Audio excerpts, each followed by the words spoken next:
खांसी या फिर पर्ट्यूसिस बॉर्डेटेला पर्ट्यूसिस नाम के बैक्टीरिया से होगा।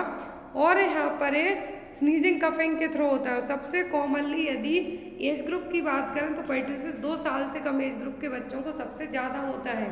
किस एज ग्रुप के बच्चों को? 2 साल तक के इन्फेंसी पीरियड में सबसे ज़्यादा होता है। ड्रॉपलेट का मतलब है छींकने खांसने से जो आपके ड्रॉपलेट उड़ेंगे, थूक उड़ेगा उससे। क्लियर?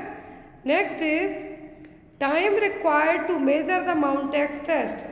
माउंटेक्स टेस्ट की जो मेजरिंग की जाती है, जो आपके लिए इंट्राडर्मल रूट से पीपीटी इंजेक्ट किया जाएगा, कितना टाइम है जो लगेगा माउंटेक्स टेस्ट को रीड करने के लिए? अब कितने टाइम के बाद प्रॉपर रीडिंग आएगी? ऑप्शन है 24 to 48 hours, 48 to 72 hours, 10 to 12 hours या फिर 2 to 4 आवर्स। तो माउंटेक्स टेस्ट की रीडिंग के लिए, माउंटेक्स टेस्ट की जो रीडिंग की जाएगी उसके लिए जो टाइम जरूरी है वो होगा 48 से 72 घंटे। कितना? 48 से 72 घंटे। जो ट्यूबरकुलिन टेस्ट है या फिर माउंटेक्स टेस्ट है, यहाँ पे देखिए 2 हाथ दिखेंगे। तो जब भी आप इंट्राडर्मल रूट से कोई भी टेस्ट किया जाता है, स्पेशली एलर्जन को लेके, स्पेशली टीबी का जो टेस्ट है, इंट्राडर्मल रूट से पीपीटी इंजेक्ट किया जाएगा। और यदि यहाँ पर पीपीटी इंजेक्ट किया, कोई भी इंड्यूरेशन नहीं है, रेडनेस नहीं आई है, मतलब क्या है? ट्यूबरकुलिन टेस्ट नेगेटिव आया।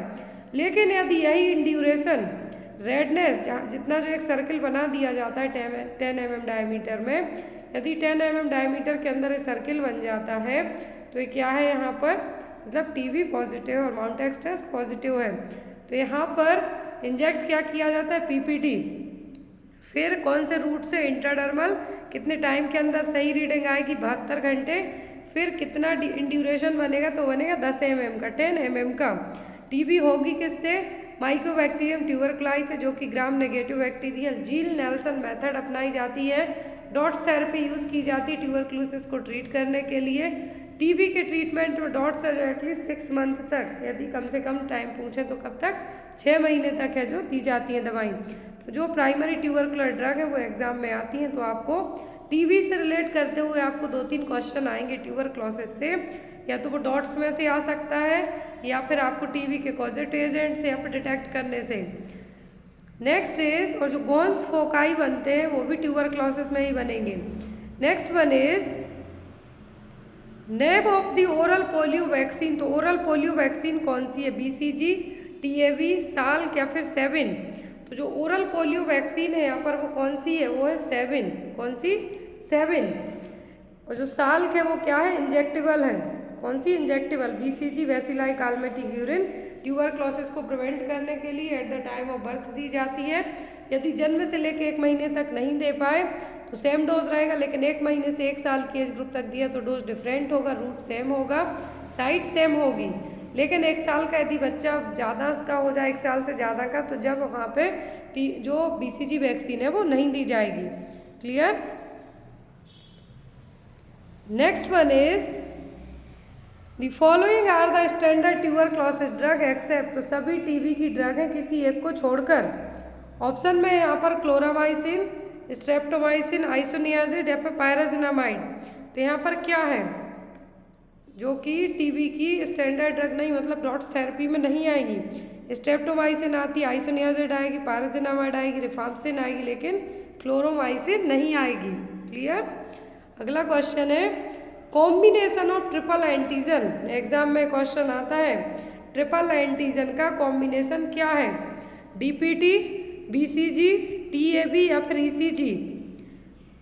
तो यहाँ पर जो वैक्सीन है क्या है? ट्रिपल एंटीजन, मतलब 3 एंटीजन है। वो क्या है? Diphtheria, pertussis, tetanus. क्या है? Diphtheria, pertussis and tetanus. Next is the time interval between infection of suspected person and the appearance of sine and symptom of the disease, it is called. तो यहाँ पर time interval है किसके बीच का? कि person suspected है लेकिन उसकी बॉडी ने जो कॉजेटिव एजेंट एंटर किया है, उसने अपने साइन सिम्टम दिखाना स्टार्ट किए हैं, वो क्या है? Quarantine, recovery period, incubation period या फिर आइसोलेशन पीरियड। तो जो टाइम पीरियड जिसमें आपकी बॉडी साइन सिम्टम दिखा दे वो टाइम पीरियड कहलाता है इंक्यूबेशन पीरियड। हर एक डिसीज़ का इंक्यूबेशन पीरियड अलग अलग होता है। जैसे कोविड का था 2 वीक और 14 दिन। क्वारंटाइन पीरियड का मतलब होता है कि आपको इन्फेक्शन नहीं है, लेकिन आप किसी ससेप्टेबल पर्सन या फिर इन्फेक्शन वाले पर्सन से मिलके आए हैं, हेल्दी हैं, लेकिन तब भी आप अपने आप को दूसरों से अलग रखें तो वो कहलाएगा क्वारंटाइन पीरियड। आइसोलेट का मतलब होगा कि आपको अलग रखना। क्वारंटाइन और आइसोलेशन में ही डिफरेंस। आइसोलेशन में आप बीमार होने के बाद आइसोलेट होंगे, लेकिन क्वारंटीन में आप हेल्दी हैं, लेकिन आप किसी इन्फेक्टेड पर्सन से मिलके आए हैं तो आप क्या रहेंगे, थोड़ा अलग रहेंगे। Next is route of transmission of hepatitis B. तो हेपेटाइटिस बी का ट्रांसमिशन रूट क्या है? ऑप्शन में ओरल, पेरेंटल, फीको ओरल या फिर कंटामिनेटेड वाटर। तो जो हेपेटाइटिस बी है, क्या है? हेपेटाइटिस बी है, इसका ट्रांसमिशन मोड होगा पेरेंटल रूट। पेरेंटल का मतलब है यहाँ पर ना तो फीकोरल होगा ना कंटामिनेटेड वाटर से होगा। जो हेपेटाइटिस ए और ई है वो होगा फीकोरल रूट से। लेकिन जो हेपेटाइटिस बी है पेरेंटल का मतलब है कि निडल प्रिक इंजरी से आपको हो सकता है।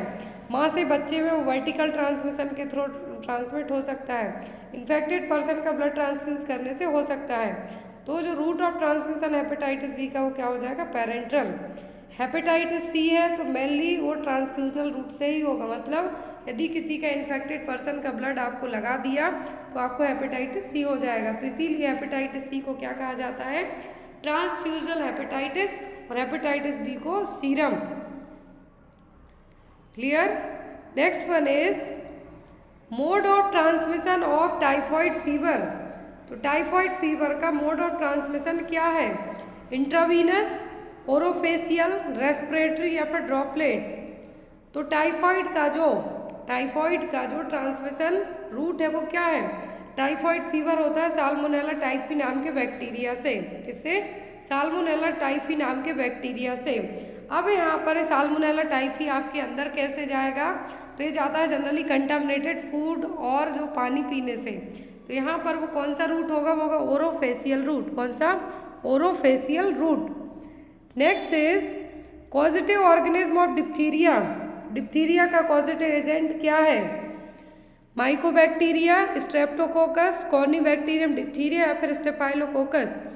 तो जो डिप्थीरिया है, क्या है डिप्थीरिया? माइकोबैक्टीरिया, ट्यूबरक्लाई और जो लेप्रा है, तो ट्यूबरक्लाई हो गया माइकोबैक्टीरिया किसके लिए? टीबी के लिए। और लेप्रा हो गया लेप्रोसी और हैंसेंस के लिए।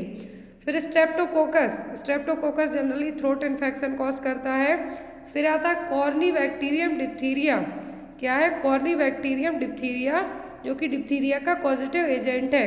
किसका? डिप्थीरिया का। अब डिप्थीरिया को डायग्नोस करने के लिए एक टेस्ट किया जाता है, वो कहलाता है सिक टेस्ट। कौन सा? सिक टेस्ट, SCHICK। सिक टेस्ट है जो डिप्थीरिया को डायग्नोस करने के लिए किया जाता है। डिप्थीरिया में भी क्या है? जो अपर रेस्पिरेटरी ट्रैक्ट है, यहाँ पर ही आपको जो इन्फेक्शन होगा, सर्दी खांसी बुखार टाइप के लक्षण होंगे वो किसके? डिप्थीरिया के। Next is incubation period of measles. तो मीजल्स का इंक्यूबेशन पीरियड क्या है? कॉप्लेक स्पॉट्स किस में देखने मिलते हैं? मीजल्स में ही। मीजल्स का इंक्यूबेटरी पीरियड क्या है? 1 to 7 days, 7 to 14 days, 14 to 21 days या फिर 21 to 28 डेज। तो यहाँ पर जो इंक्यूबेशन पीरियड है किसका? मीजल्स का इंक्यूबेटरी पीरियड होता है 1 वीक से लेके 2 वीक तक का। कितना? 1 वीक से लेके 2 वीक तक का इंक्यूबेशन पीरियड होता है किसका? मीजल्स का। तो यहाँ पर आपका आंसर क्या होगा? 7 से 14 दिन। कितने? 7 से 14 दिन तक का। Next is site for Mantoux test. Mantoux test में कौन सी साइट में है जो PPT इंजेक्ट किया जाता है? ऑप्शन में है outer and upper quadrant of gluteus maximus, deltoid region, posterior left forearm या फिर एंटीरियर लेफ्ट फोर आर्म। कौन सी जगह पर? क्वेश्चन है कौन सी जगह पर माउंटेक्स टेस्ट जो PPT इंजेक्ट की जाएगी तो होता है एंटीरियर लेफ्ट फोर आर्म में। कहाँ पर? एंटीरियर लेफ्ट फोर आर्म में। Next is media of transmission of bovine type of tubercle bacilli. Media of transmission किसके लिए? बोविन टाइप ट्यूबरकुल वैसिलाई के लिए। मिल्क है, वाटर है, एयर है कि फूड है? मतलब बोबिन डायरेक्ट तो आपके अंदर नहीं जाए, किसके साथ मिलके बोबिन जो ट्यूबरकुल बैसिलाई अंदर जाएगा, वो जाएगा मिल्क के साथ, जो अनपास्चुराइज्ड मिल्क होगा, अनपास्चुराइज्ड मिल्क होगा उसके थ्रू। तो यहाँ पर आपका आंसर क्या होगा, दूध। Next one is the painful micturition is, painful micturition क्या है, enuresis, dysuria, retention of urine या फिर डायरिया। डायरिया का मतलब है लूज मोशन, रिटेंशन का मतलब है कि आपको यूरिन लगी है बट बाहर नहीं निकल रही है, ब्लैडर फुल हो गया है। डिस्यूरिया का मतलब होगा पेनफुल मिक्चुरेशन। एन्यूरेसिस का मतलब होगा वेट वेटिंग और रात में सूसू करना, बिस्तर में सूसू करना, तो क्या है एन्यूरेसिस और वेट वेटिंग। तो यहाँ पर पेनफुल मिक्चुरेशन, जहाँ पर भी डिस वर्ड जुड़ जाए मतलब कुछ ना कुछ एबनॉर्मल है, तो यहाँ पर डिस यूरिया मतलब क्या है, painful micturition. Next one is amount of solution used for evacuant enema in adult. तो एडल्ट पर्सन में इवाक्वेशन एनीमा के लिए कितना सॉल्यूशन दिया जाएगा। इवाक्वेंट एनीमा यूज कब किया जाएगा, जब पर्सन को कॉन्स्टिपेशन हो रहा हो और उस फीकल मटेरियल को बाहर निकालना है। तो इवाक्वेंट एनीमा में कितना सॉल्यूशन दिया जाएगा एक एडल्ट को, 100 to 250 ml, 250 to 350 ml, 500 to 1000 ml या फिर 1000 to 1500 ml। तो सॉल्यूशन यूज़ किया जाएगा इवाक्वेंट एनीमा में, वो होगा 500 से 1000 ml तक। कितना, 500 से 1000 ml तक। Next one is the drug used to relieve pain. दर्द से राहत पाने के लिए कौन सी ड्रग यूज़ की जाएगी, एंटी इन्फ्लामेटरी, एंटीपायरेटिक्स, एंटीबायोटिक्स या फिर एनाल्जेसिक्स। तो जो दर्द से छुटकारा पाने के लिए जो दवाई यूज़ की जाएगी वो कहलाती है एनाल्जेसिक्स और एनाल्जेसिया। एंटीबायोटिक इन्फेक्शन के लिए, एंटीपायरेटिक्स फीवर के लिए है, एंटी एमेटिक्स होगी किसके लिए, वॉमिटिंग के लिए। Next is hormone secreted by the testis. तो जो मेल में गोनेट्स टेस्टिस है तो ये कौन से हार्मोन रिलीज करेंगे, एस्ट्रोजन, पिटोसिन, एंड्रोजन या फिर प्रोजेस्ट्रॉन। तो प्रोजेस्ट्रॉन हो गया, पिटोसिन ऑक्सीटोसिन के लिए है। तो यहाँ पर एस्ट्रोजन फीमेल में सीक्रेट होते हैं, थोड़ा बहुत होते हैं सीक्रेट। नेक्स्ट आता है एंड्रोजन मतलब टेस्टोस्टेरोन, जो कि टेस्टिस में के जो एरिया में लीडिंग सेल्स हैं वो इसको रिलीज करेंगी। क्या है, एंड्रोजन। इसको हम क्या कह सकते हैं, testosterone released by the leading cells. Next is 1 teaspoon contains how many ml। तो 1 टीस्पून में कितने ml होगा, 2 ml, 5 ml, 10 ml या फिर 15 ml। तो 1 टीस्पून में कितना ml रहेगा, 5 ml। कितना, 5 ml। Next one is 1 ml contains how many drops. तो 1 ml में कितनी ड्रॉप्स होंगी, 5 ड्रॉप्स, 10 ड्रॉप्स, 15 ड्रॉप्स या फिर 20 ड्रॉप्स। 1 ml में 15 ड्रॉप्स रहेंगी, कितनी, 15 drops. Average weight of a newborn baby. तो एक न्यूबॉर्न बेबी का वजन कितना होगा, 2 kg, 4 kg, 3 kg या फिर 5 kg। न्यूबॉर्न बेबी का, इंडियन बेबी का हम बात करें तो 2.5 to 3.5 kg तक कंसीडर किया जाता है। 2.5 to 3.5 kg मतलब बच्चा क्या है, नॉर्मल वेट में है। और यहाँ पर जो ऑप्शन में सही होगा वो क्या होगा, 3 kg। बिलो 2.5 kg कहलाता है लो बर्थ वेट बेबी, और जिनका वजन 4 किलो से ज़्यादा होता है वो क्या कहलाते हैं, large size baby. Next is how much salt must be added to 1 litre of water to make a solution of normal saline. तो NS बनाने के लिए आप 1 लीटर पानी में कितना सॉल्ट है जो ऐड करेंगे, ऑप्शन में 2 ग्राम, 5 ग्राम, 6 ग्राम या फिर 9 ग्राम्स। तो कितना सॉल्ट आप ऐड करेंगे, तो यहाँ पर आप 9 ग्राम सॉल्ट है जो ऐड करेंगे, कितना, 9 ग्राम। Next one is number of vertebra इतना सैक्रम। तो सैक्रम एरिया में कितनी वर्टिब्रा होंगी, 5, 3, 4, 1। तो कितनी वर्टिब्रा होंगी, तो जो सैक्रम एरिया है यहाँ पर कितनी होंगी, 5। कितनी, 5। सैक्रल में सैक्रम 1 से सैक्रम 5 तक, और लास्ट में जो कोकिक्स जिसको हम क्या कहते हैं, टेलबोन। क्या है, टेलबोन और कोकिक्स। सर्वाइकल में होती है 7, थोरेसिक में 12, लंबर में 5 और सैक्रल स्पाइन में 5। तो यहाँ पर जो सैक्रम एरिया में कितनी होंगी, 5। लास्ट में आता है आफ्टर द सैक्रम कोकिक्स जिसको कहा जाता है tailbone. Next is number of chromosome in a cells, तो एक सेल में कितने क्रोमोसोम होंगे? 23, 44, 46 या फिर 40। तो एक सेल में यदि क्रोमोसोम की बात करें हम तो कितने होंगे? टोटल होंगे 46। यहाँ पर नंबर पूछे हैं तो 46, पेयर पूछे हैं तो 23। XX होते हैं फीमेल में जो जेनेटिक क्रोमोसोम होंगे और XY होंगे मेल में। Next is the atrial septal defect occurs due to the persistence of, जो आर्ट्रियल सेप्टल डिफेक्ट होते हैं कौन सी चीज़ जब क्लोज नहीं होगी तब होंगे? Foramen ovale, ductus arteriosus, ductus venosus या फिर मिट्रल वॉल्व। तो जो ASD है क्या है? आर्ट्रियल सेप्टल डिफेक्ट है, किसके क्लोज ना होने से होंगे? फोरामेन ओवल यदि बंद नहीं हो पाए फिजियोलॉजिकल और एनाटॉमिकल तरीके से तब एक कंडीशन कहलाएगी आर्ट्रियल सेप्टल डिफेक्ट। होगी किसके कारण? फोरामेन ओवल के क्लोज ना होने के कारण। Next one is the which is a water soluble vitamin, तो यहाँ पर पानी में घुलनशील विटामिन कौन सा है? विटामिन A, K, B या फिर D। तो जो वाटर सॉल्यूबल विटामिन है वो है विटामिन B। कौन सा? Vitamin B। Next is quickening means, तो क्विकनिंग का मतलब क्या है? Hearing of the fetal heart sound, sudden cessation of menstruation, the movement of the fetus in the uterus felt by the mother या फिर nausea and vomiting in the morning. तो quickening का मतलब होगा फर्स्ट फीटल मूवमेंट जो एक माँ को अपने बच्चे के फील होते हैं। कहाँ पर? यूट्रस में ही जब बेबी रहे तो माँ को जो पहले मूवमेंट फील होंगे बच्चे के वो कहलाते हैं क्विकनिंग। तो यहाँ पर यदि किस जेस्टेशनल पीरियड में होते हैं तो 20 वीक की प्रेगनेंसी में, 20 हफ्ते की प्रेगनेंसी में। Next is cholera is caused by a kind of bacterium called, तो कॉलेरा का कॉजेटिव एजेंट क्या है? कोलेरा एक तो जो कंटामिनेटेड वाटर है उससे होगा। अब यहाँ पे पूछा है कि जो कोलेरा का बैक्टीरिया है आपके अंदर, सॉरी जो बैक्टीरिया है वो कौन सा है? ट्यूबरकुल बैसिलाई, विब्रियो कोलेरा, प्रोटोजोआ या फिर Entamoeba histolytica. Entamoeba histolytica responsible होगा अमीबियासिस के लिए। फिर यहाँ पर आता है विब्रियो कोलेरा, क्या है? विब्रियो कोलेरा जो कि कोलेरा को कॉज करेगा। ड्रग ऑफ चॉइस होती है प्रोफाइलैक्सिस के तौर पर tetracycline and doxycycline. Cholera transmit कैसे हो? कंटेमिनेटेड फूड एंड वाटर से। Next is drinking of alcohol will severely affects the, यदि आपने शराब पी तो किस पार्ट को अफेक्ट करेगा? किस ऑर्गन को अफेक्ट करेगा? किडनी, ब्रेन, स्टमक या फिर लिवर? तो आपने पढ़ा होगा लिवर सिरोसिस। लिवर सिरोसिस का सबसे कॉमन कॉज होता है अल्कोहल, क्या है? शराब पीना।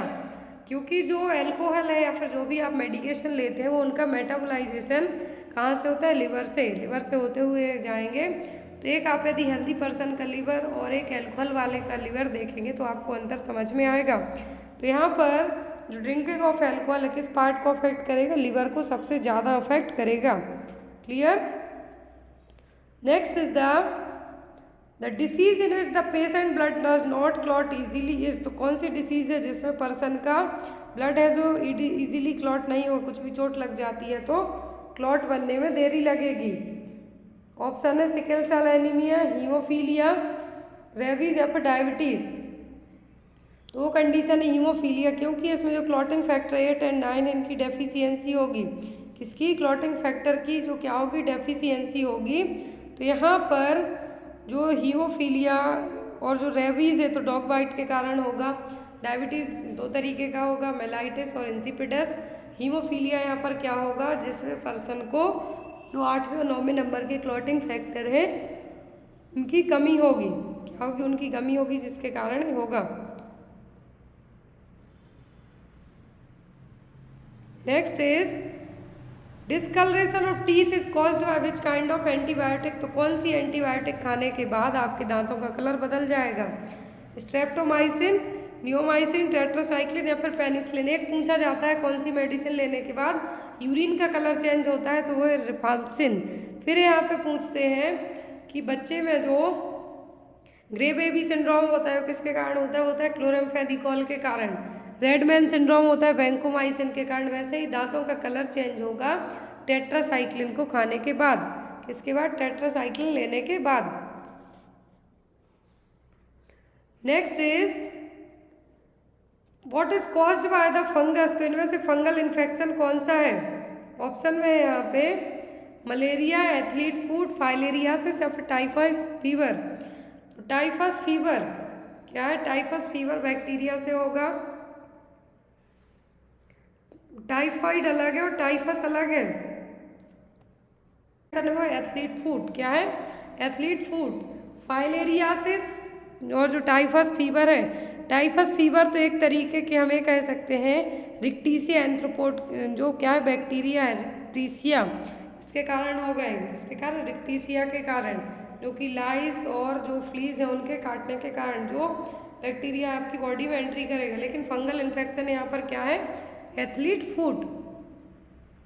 Next is the filariasis is transmitted by. Filariasis का ट्रांसमिशन क्या है? एनाफ्लीज फीमेल मॉस्क्यूटो, ये मलेरिया के लिए है। Anopheles male mosquito, culex female या फिर क्यूलेक्स मेल। तो फाइलेरियासिस का पॉजिटिव एजेंट है क्यूलेक्स फीमेल मॉस्क्यूटो। हर एक जगह मच्छर की जो फीमेल प्रजाति है वही इन्फेक्शन कॉज करती है। तो यहाँ पर फीमेल मॉस्क्यूटो फाइलेरियासिस के लिए रिस्पॉन्सिबल है। फीमेल क्यूलेक्स मॉस्क्यूटो क्या है? Female culex mosquito. Next one is the blood group contain no antibodies. तो कौन से ब्लड ग्रुप को कोई भी एंटीबॉडीज नहीं होंगी? नेक्स्ट तो यहाँ पर ऑप्शन में ए, बी, ओ या फिर ए, बी। अब यहाँ पे जब एंटीबॉडीज हैं ही नहीं ब्लड ग्रुप में, तो यहाँ पर जो एंटीबॉडी नहीं है वो क्या है? A B. कौन सा? A B. अब यहाँ पर ए बी वाले को यूनिवर्सल रेसिपिएंट कहा जाता है क्योंकि एंटीबॉडी है नहीं तो किसी का भी रिसीव कर लेगा। अब वो ग्रुप वाला होगा कौन सा? वो ब्लड ग्रुप वाला पर्सन है जो उसको क्या कहा जाता है? Universal donor. वो अपना ब्लड ग्रुप किसी को भी दे सकता है।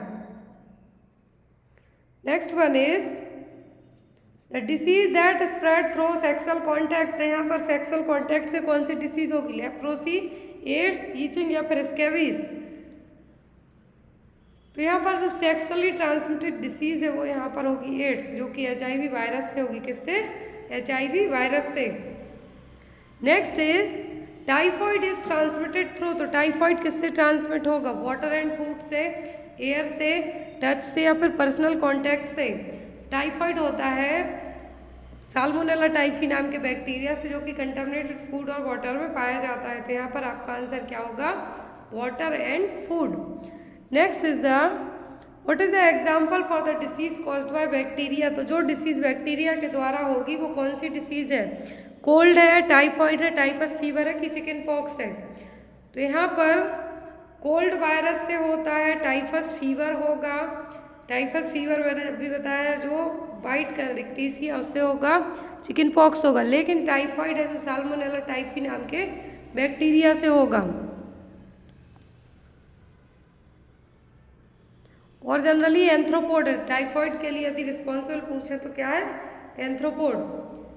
Next is which is the immunity get by the body after the first attack of disease. कौन सी इम्यूनिटी है जो आपकी बॉडी में कोई इन्फेक्शन एक बार हो जाए तो हमेशा के लिए बन जाएगी?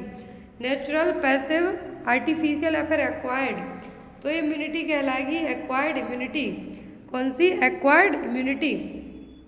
Next one is the cells that are responsible for the production of antibodies are. तो कौन सी सेल है जो एंटीबॉडी के प्रोडक्शन के लिए रिस्पॉन्सिबल है?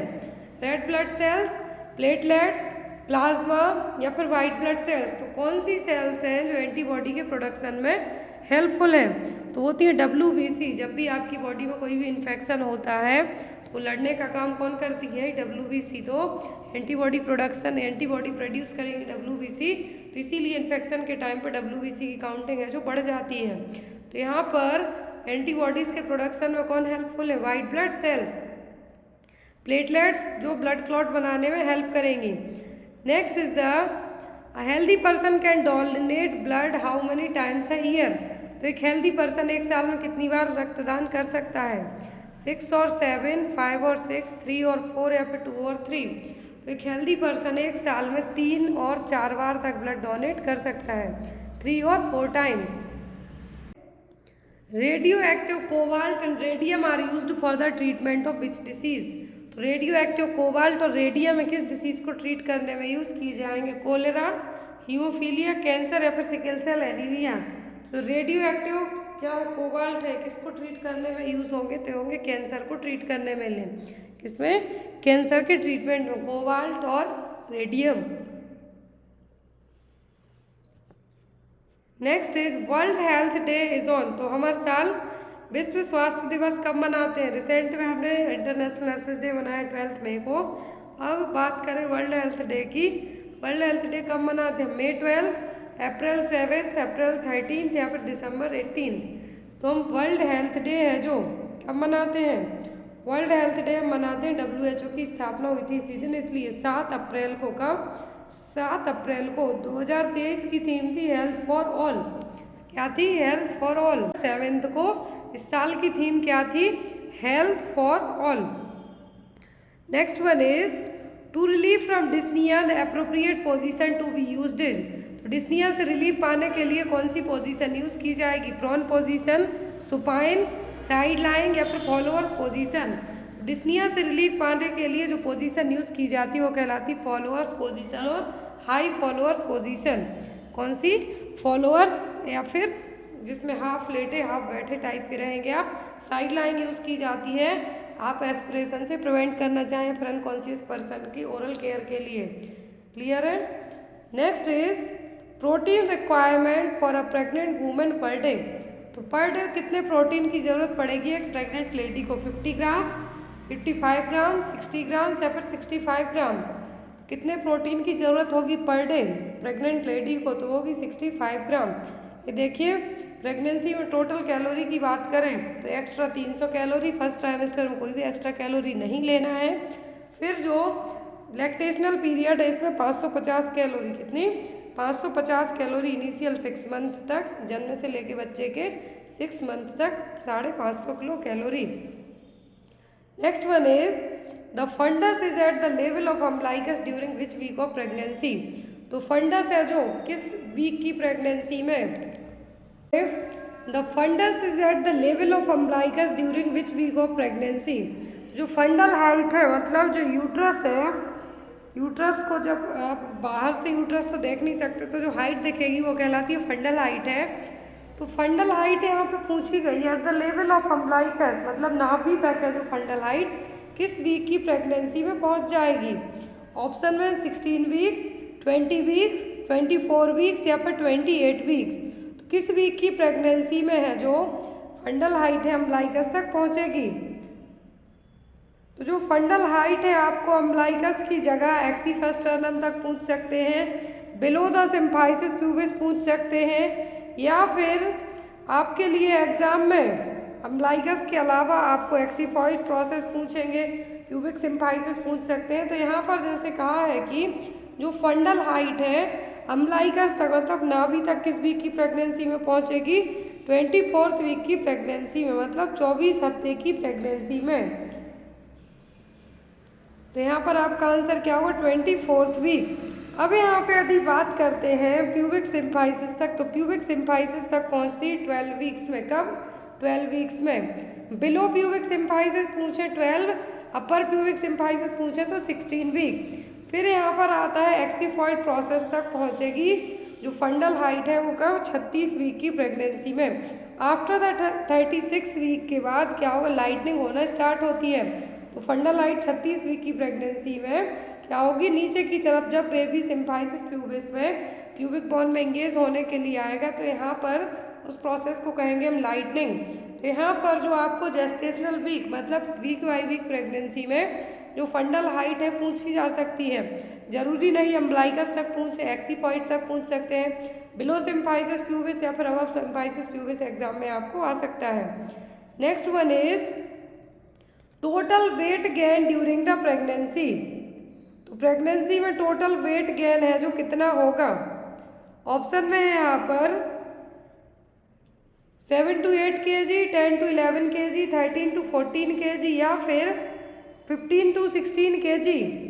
तो प्रेगनेंसी में जो वेट गेन होगा क्या होगा, वेट गेन होगा वो कितना होगा। एक एवरेज प्रेगनेंसी में हम बात करें तो कितना वेट गेन होता है, 10 से 11 किलोग्राम में कितना होता है, नॉर्मल वेट होता है प्रेगनेंसी में, कितना नॉर्मल वेट है जो कंसीडर किया जाएगा।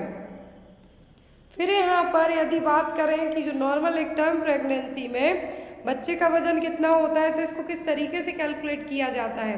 तो सबसे पहले यदि हम कैलकुलेशन की बात करते हैं, इस प्रेगनेंसी में यदि 10 से 11 किलोग्राम वेट बढ़ा है, मतलब एक हेल्दी प्रेगनेंसी है, तो किस तरीके से बढ़ता है। पहली चीज़, सबसे ज़्यादा यदि आफ्टर डिलीवरी के बाद ही 4 to 5 kg तक वेट है जो कम हो जाता है। क्यों? क्योंकि बेबी बाहर आएगा, 500 ग्राम का फीटस बाहर आएगा। मान लीजिए 2500 ग्राम का बच्चा हुआ है 2.5 kg का, तो जब बच्चा 2.5 kg का होता है तो जो प्लेसेंटा है वो भी 500 ग्राम का रहेगा। हमेशा जो बेबी है, जो अब कम जो फीटस है, जो फीटस और यदि प्लेसेंटा के वेट में कंपैरिजन किया जाता है तो कितना कंसीडर किया जाता है, 1/6 ऑफ द बेबी वेट। कितना? 1/6 ऑफ द बेबी वेट, 1/6 मतलब बच्चे का 6वें गुना। तो यहाँ पर यदि 2500 ग्राम बेबी का वजन है तो 500 ग्राम टर्म प्लेसेंटा का वजन होगा। ब्रेस्ट की साइज बढ़ती है प्रेगनेंसी में, ब्रेस्ट रेडी होते हैं ताकि जो बेबी पैदा हो उसको ब्रेस्ट फीड कराया जा सके। एक्स्ट्रा फ्लूइड रहेगा, एमनियोटिक फ्लूइड रहता है, उसका वेट बढ़ेगा 1 से 1.5 किलोग्राम तक। ब्लड वॉल्यूम बढ़ेगा आपका। यूट्रस, नॉन प्रेग्नेंट स्टेट में यूट्रस का जो वेट होता है वो होता है 60 ग्राम, ओनली 60 ग्राम, लेकिन प्रेगनेंसी में 1000 ग्राम से मतलब 1 kg से भी ज़्यादा हो जाता है, क्योंकि ये बेबी को क्या करेगा, बेबी का जो पूरा भरण पोषण है वो सब यूट्रस में ही होता है, तो इसलिए यूट्रस की साइज भी बढ़ती जाती है। फिर जब यूट्रस आफ्टर द डिलीवरी के बाद, प्लेसेंटा एक्सपल्सन के बाद वापस नॉर्मल कंडीशन में लौटती है, तब यूट्रस है जो वापस से अपनी नॉर्मल शेप में आ जाएगी, जो कि एक टाइम दिया जाता है 6 वीक का परपीरियम पीरियड होगा। एनर्जी स्टोर्ड एज फैट, तो प्रेगनेंसी में आपके अंदर जो वेट गेन होता है वो फैट बढ़ने के कारण भी होगा। तो यहाँ पर यदि हम बात करें कि टर्म प्रेगनेंसी में वेट कहाँ कैसे कैसे गेन होगा, तो आफ्टर डिलीवरी तुरंत 4 से 5 kg वेट कम हो जाता है, प्लेसेंटा का, बच्चे का, एमनियोटिक फ्लूइड का, कुछ ब्लड लॉस होगा, ब्लीडिंग होगी उसके कारण।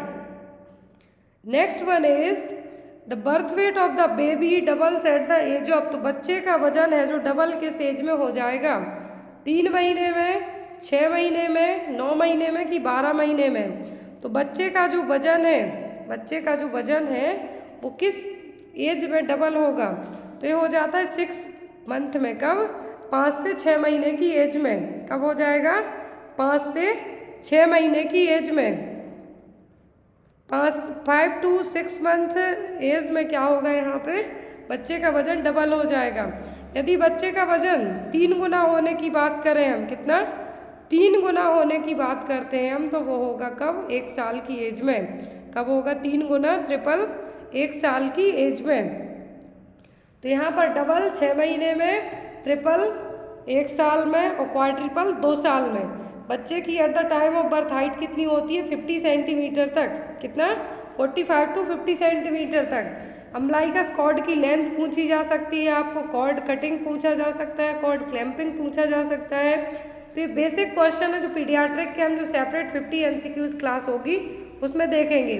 नेक्स्ट क्वेश्चन है आपका, इन्फेंसी पीरियड इज फ्रॉम, तो इन्फेंसी पीरियड कब तक का पीरियड होता है? Birth to 1 year, 1 month to 1 year, 1 year to 3 year या फिर 3 ईयर टू 5 ईयर। तो इन्फेंसी पीरियड होगा 1 महीने से लेके 1 साल तक की एज ग्रुप का। कितना? 1 साल, 1 महीने से लेके 1 साल तक। तो जन्म से 1 महीने तक का पीरियड होता है, कहलाता है न्यूनेटल पीरियड। कौन सा? Neonatal period. 1 year to 3 year तक का पीरियड कहलाता है टोडलर। कौन सा? Toddler period. फिर आता है 3 to 5 और 3 to 6 ईयर, ये कहलाता है प्री स्कूल एज ग्रुप। कौन सा? प्री स्कूलर या फिर pre school age group kids. फिर आता है आपका 6 to 12 तक, ये कहलाती है स्कूल गोइंग, और फिर 10 to 19 ईयर तक कहलाती है एडोलेसेंस। 19 के बाद आप एडल्ट में प्रवेश कर जाएंगे। Next is the following are the signs of dehydration except, तो सभी डिहाइड्रेशन के साइन है किसी एक को छोड़कर। Sunken tearless eyes, loss of skin elasticity, diuresis and depressed fontanelle. तो डिहाइड्रेशन में सनकैन टीयरलेस आइज होंगी, स्किन इलास्टिसिटी नहीं होगी क्योंकि बॉडी में क्या हो गया है, डिहाइड्रेशन है, फ्लूइड नहीं बचा है।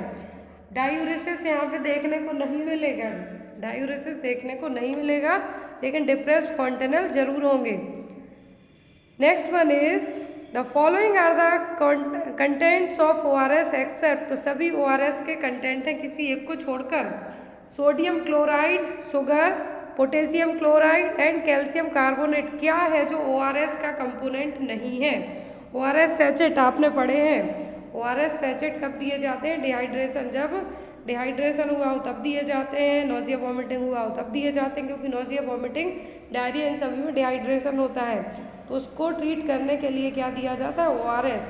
तो यहाँ पर ORS में क्या नहीं होगा? तो होगा कैल्शियम कार्बोनेट। क्या है? कैल्शियम कार्बोनेट नहीं होगा। Next is the most common form of malnutrition are the following except, सभी माल न्यूट्रिशन के टाइप हैं किसी एक को छोड़कर, protein, energy, mall nutrition, marasmus and kwashiorkor, तीनों हैं लेकिन बेरी नहीं है, बेरी थायमिन की कमी के कारण होगा। तो यहाँ पर जो आपका आंसर होगा वो क्या होगा? बेरी। प्रोटीन, एनर्जी, माल न्यूट्रिशन, मरासमस, क्वासियोरकर, ये तीनों माल न्यूट्रिशन मतलब कुपोषण के ही टाइप हैं। Next is the first course of oral pills should be started on the which day of menstrual cycle, तो मेंस्ट्रुअल साइकिल के किस दिन है जो आप OCP पिल्स लेते हैं, ओरल कॉन्ट्रासेप्टिव पिल्स लेते हैं, वो स्टार्ट करनी है। माला D हो गया, माला N हो गया, या फिर छाया पिल्स हो गई, तो यहाँ पर आपको कब लेना स्टार्ट करना है? 2nd day, 7th day, 5th या फिर 10th डे। तो जो ओरल कॉन्ट्रासेप्टिव पिल्स हैं आपको मेंस्ट्रुअल साइकिल के 5वें दिन, कब? 5वें दिन से स्टार्ट करनी, 5th डे से।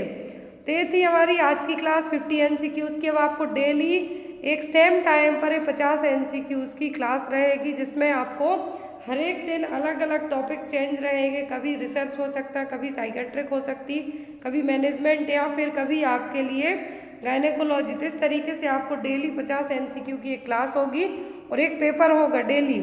तो यहाँ पर ये आपका जो सिलसिला है 3 तारीख तक तो कंटिन्यू रहेगा, 3 जून तक कंटिन्यू रहेगा, जब तक आपका नॉर्सेट का एग्ज़ाम नहीं हो जाता। नॉर्सेट के अलावा ये क्वेश्चन आपके ग्रुप 5 में, HSSC में, OSSC में, MHSRB, CHO, NHM सभी जगह के पेपर में आपके लिए हेल्पफुल रहेंगे। तो आई होप आपको आज की क्लास अच्छी लगी हो तो अपने दोस्तों के साथ ज़रूर शेयर करें, और जो भी लोग जो भी पेपर्स परचेस करना चाहते हैं डायरेक्ट मेरे व्हाट्सएप नंबर पे कांटेक्ट करके पेपर्स को परचेस कर सकते हैं। मेरी आप सभी से एक हम्बल रिक्वेस्ट है, इन केस जब भी आपने मुझे मैसेज किया और मैं आपका तुरंत रिप्लाई नहीं कर पाती हूँ, कुछ देर 5 मिनट, 10 मिनट या 1 घंटे बाद रिप्लाई करती हूँ, यदि मैसेज सीन ही नहीं किया है तो उस केस में आप लोग, बहुत सारे लोग इवन ऐसे मेरे पास, मैं स्क्रीनशॉट यहाँ पे शेयर नहीं करना चाहूँगी क्योंकि जिन्होंने भी मैसेज किए हैं उनके लिए भी ठीक नहीं होगा। तो यहाँ पे आप लोग, मेरी सभी से एक हम्बल रिक्वेस्ट है, आपको पेपर लेना नहीं लेना, ऑलरेडी पेपर चैनल पर अपडेटेड है, तो आप प्लीज़ कोई भी ऐसे वर्ड यूज़ मत कीजिए जो मुझे हर्ट करें या फिर मैं मजबूरी में आके आपके स्क्रीनशॉट चैनल पर शेयर करूं। क्लियर है? तो यहाँ पर आप पेपर नहीं लेना चाहे तो बिल्कुल भी मत लीजिए, सभी पेपर चैनल पर मैं अपडेट कर देती हूँ ताकि किसी को भी ये ना रहे कि मैम ने अनफेयर किया है कि मुझे पेपर नहीं मिले, इनको मिल गए। चैनल पर सभी पेपर्स आपके लिए अवेलेबल करवाए जाते हैं, बस PDF फॉर्मेट के लिए थोड़ा सा एक्स्ट्रा आपको पे करना होता है, तो उसके लिए आप लेना चाहते नहीं लेना चाहते आपके ऊपर है। आई होप आपको आज की क्लास अच्छी लगी और thank you for watching us. Bye bye, take care.